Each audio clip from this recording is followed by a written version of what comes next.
But I thought I'd make this second video about something that I sort of get asked about off and on, and often comes up in conversation. I've been asked it directly a few times by different people who do track days and club level racing and things like that, and I also see it floating around a little bit in Facebook groups and things like that too. Brake fluid, and specifically brakes. So I thought I'd talk about it on this bike here, which is a 2013 Triumph Daytona 675, the standard model, not the R model. This is the one that my wife races, and she has done for a couple of years. She's done very well on it too. Managing the heat in the brakes, the brake fluid has been a bit of an issue with this. So I thought about making this a bit of a brake bleeding tutorial, but then decided not to. Brake bleeding and brake fluid is one of those things that should be pretty high on your maintenance schedule. And I thought about doing a video about maintenance for track day bikes and race bikes and club level races, but I think I'll cover a few different things in little videos if you guys want to see that sort of stuff and break it all up a little bit. So speaking about brake fluid specifically, I thought I'd stick to the front on this as well, just because in this situation Simone doesn't use the back brake on a race bike, so the front brake is pretty much the one that's going to get all the work and the majority of your maintenance. So yeah, so it won't be a tutorial. Main reason for that is because I'd rather people got really familiar with bleeding their own brake fluid before they actually started doing it on race bikes. It is actually quite simple, but it's also one of the ones that pretty regularly gets messed up, even at a high level. Well, not messed up, I should say, it's a bit harsh, but there are dire consequences for it. I saw something on Instagram not long ago actually, which made me think of it.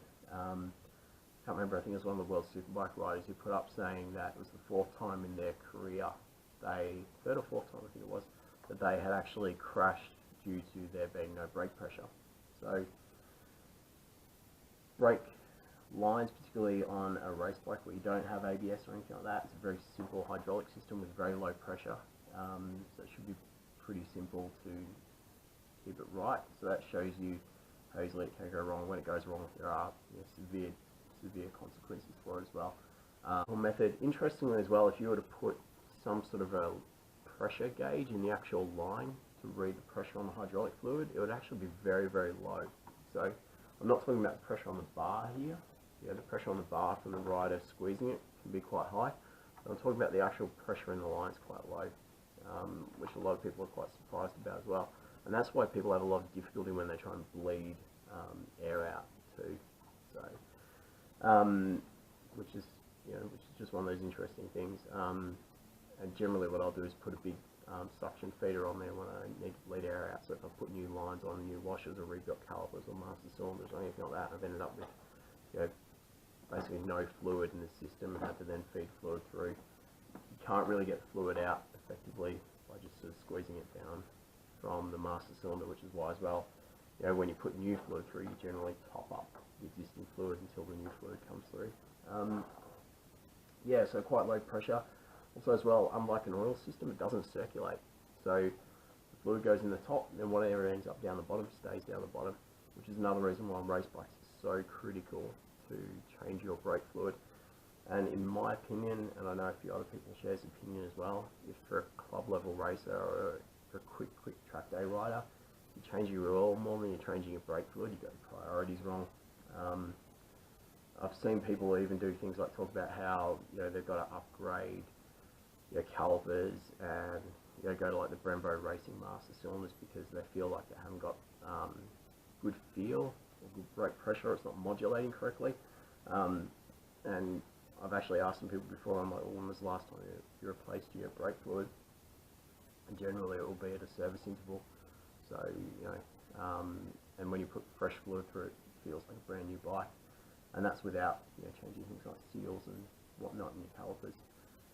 So yeah, so it can make a really big difference. And the other reason why you'll find that lack of progression is as your fluid heats up, it starts to get impurities in there. When it gets dirty, it starts to break down, starts to get moisture and all that. So then you really find you've got a lot of other stuff in there that's been squeezed as well as taking up space, where the brake fluid will be. And you can see that too. So if you run a race bike, you generally, I like to do is run the fluid down a little bit from the top of the reservoir, because you want to have that room for it to expand.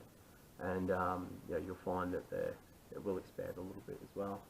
So yeah, so it doesn't circulate, so therefore it gets really, really hot, and whatever stays down the bottom gets hot. Also gets gunk in from when the pistons are moving in and out of the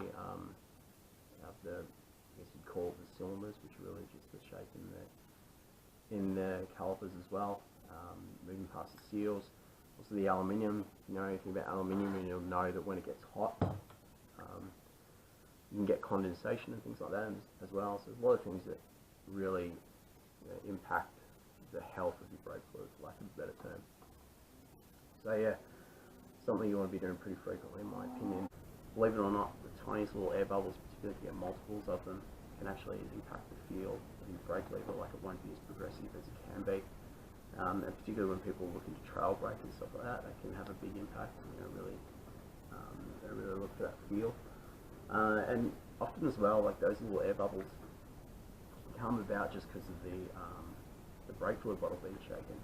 Yeah, so it can happen. So what I do is, once I've run fresh fluid through the system, I like to keep that lever on, leave it on overnight, at least 12 hours. And what that does is it just pressurizes the system, even though it's a really low pressure system. You generally find all the air bubbles will start to make their way to the end. And then what I'll do is I'll bleed out the top of the master cylinder and the end of the calipers as well. Which again, another annoying thing about these calipers is the bleeding is actually on the inside.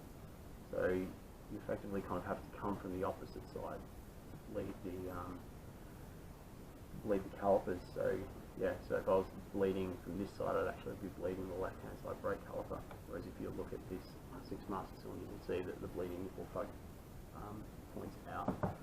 So that also means that I sort of ended up making up an attachment that has like a right angle on it to get on the bleeding nipple, but you really want to get like your ring end of your spanner on there as well. So it's just pain to maintain these calipers, so it's good to get these on there. So yeah, keep that pressure on there, and then generally what I find is a few little tiny microscopic air bubbles can come out, either at the caliper end or at the master cylinder end, when I give it that next bleed. And you'll be surprised, like what I've done is I've bled them, like if I was bleeding this tonight, I bleed that master cylinder, have a really good, really strong feel, sort of wrap it up, like cable tie or something overnight, and I'll come out, maybe 24 hours later, release the cable tie, brake lever will feel heaps more solid than what it did the night before. Give it that last little bleed, let those tiny little air bubbles out again, and it feels completely different again, much more improved. So all those little things really add up as well, which is why it's pretty. One thing that's a bit of an issue with these standard Nissan calipers is that you've got end up with brake drag on them, which is a real pain. So what you kind of want is, when your brake pads squeeze, they squeeze against the rotor, and then obviously as you let that fluid pressure off, you want that suction inside to basically allow the pads to come off together with the speed of the rotor spinning and that air coming through the rotor too. So done all sorts of stuff with these calipers to try and get them to stop dragging, and that dragging means that the pads are still sitting next to the cylinder. So when it actually gets back to the pits, even after a cool down lap, you generally find like it's really hot. So what I sort of have is a little screwdriver that I sort of come in from behind the back of the brake caliper and push against the opposite side pad, just push it away from the rotor. The main reason why I want to do that is because if you imagine like you've got a really hot brake pad, and then you've also got that hot fluid behind it, that hot steel piston, and all that heat will just radiate. And when it's sitting there, basically sitting against the same spot on that rotor, you'll end up with a real hot spot on the rotor, and that can lead to that rotor warping. So it's another reason to try and back them off, and you can get a caliper design that doesn't have that brake drag in it. It's a big bonus. The other thing you'll see is, so these kind of gold or copper colour clips, those are what they call anti-rattle clips. So effectively it's just a tin plate that really takes a harmonic vibration out of the brake pads and into that clip. So think of it, like when you're driving or riding, I should say, on the roads, what you're going to be doing is when you're coming up to stop sign, for example, or a traffic light, or even just slowing down or just coasting with the brakes on, what you'll end up having is you won't really have too much pressure behind the brake pad. So the brake pad will be pretty much sitting against that rotor. So if you think about it, it's almost like a tuning fork for anyone who's used a musical instrument, and you kind of get that ringing noise. So that ringing creates like that, is from that actual little bit of vibration coming through the brake pads as you're just squeezing them on, not putting a tremendous amount of pressure behind them. Funnily enough, it used to happen a lot with the early disc brake cars, particularly with solid rotors and things like that. And the way, so I'm talking like really early disc brake cars, so like German stuff, and the way we used to kind of do it back in the day was actually try and cut a slot in the brake pad to stop that harmonic travelling up and down the brake pad as well. But the bike manufacturers, because they obviously notice it a lot more as well, and you're still running a solid rotor, like it doesn't have a vent down it, they actually implemented these little anti-rattle clips for the road bike. What it does do though is it stops that airflow coming through the caliper. So what we do for racing is you end up removing that anti-rattle clip, so it allows the airflow to come through the actual caliper. This Nissan design though, unfortunately, it doesn't have a shape in the caliper that actually holds the brake pad. So if you were to look at like, don't have this one apart, like ZX10's a classic example, it'll almost like have the rectangular brake pad, and then it'll have in the shape of the rectangular brake pad like almost like that sort of shape there, like a bit of almost like a two-prong at either side, so it actually sits in the casting of the caliper housing. And what that does is it stops it from rotating, because you've obviously got this pin that goes through the actual brake pads. Unfortunately, with these Nissan calipers, they don't actually have that shape in it, so the pad retention pin still goes through the center, but because there's no actual shape in the brake pad like that, when you actually take the anti-rattle clip out, if you were to run it without the anti-rattle clip, that would actually just pivot and spin, so your brake pad would effectively go like this and not be effective. So you wouldn't actually be able to hold the brake pad in there. You just want to pivot around that center pin. So that means it's sort of stuck with that anti-rattle clip as well, so that airflow isn't flowing through the caliper as effective as it would be. So that wasn't such an issue early on with the bike. Obviously as Simone's gone a lot quicker and started using the brakes heavier, trail braking more and things like that, that heat build-up starts to become an issue. Another thing we noticed was when you get to a situation where you're at a race, and we noticed this when it was a race where it had to go from like dries to wets, and obviously with that you want to take the calipers off. The heat actually in the caliper caused the caliper to actually distort and really lock on those bolts. So effectively what you've got here is you've got aluminium and you've got steel bolts, and you know, obviously these steel spaces and everything wants to expand at different rates when you've got different types of metals. And what that was doing was it was locking it on. So even though it wasn't very tight, just that heat in that caliper was building up so much that it would actually, you know, want to lock those nuts on. So what I ended up doing was actually running them at slightly lower torque setting than what the factory does, just to allow for that little bit of expansion. And then I was just running paint markers across them as well, just to ensure that I could at a quick glance just see, based on the paint marker running across the bolt and across the caliper, if anything was moving, which it never has, even though I was running at a lower torque setting. Yeah, and even when they're cooled down as well, like you sort of find that obviously when everything is expanded, whether it would twist it or whether it would just bind up in that very small space. I should show you there, in that very small space where the steel bolt runs through. There's a steel bolt actually pretty much touches the housing on these standard calipers. So if you imagine all that aluminium, you know, expands up, it would obviously tighten around the steel bolt. It cause issues there as well. So that's been something else we've been battling with. The kind of great thing about the R6 calipers is same bolt spacing in between, which I think is a 108 from memory. I've got some spaces made up because this actually has to sit out a little bit. The fork leg doesn't match up, so it would actually be sitting too close in on the centre of the rotor. So I've got some spaces made up to sort of fit those on. The other good thing about it, brake pads are really easy. Pretty much everyone here in the 600cc class runs an R6. It's the bike to have. So with that, a lot of advantages with different types of brake pads available, ease of rebuild kits, and things like that as well. So I'll be changing the master cylinder too.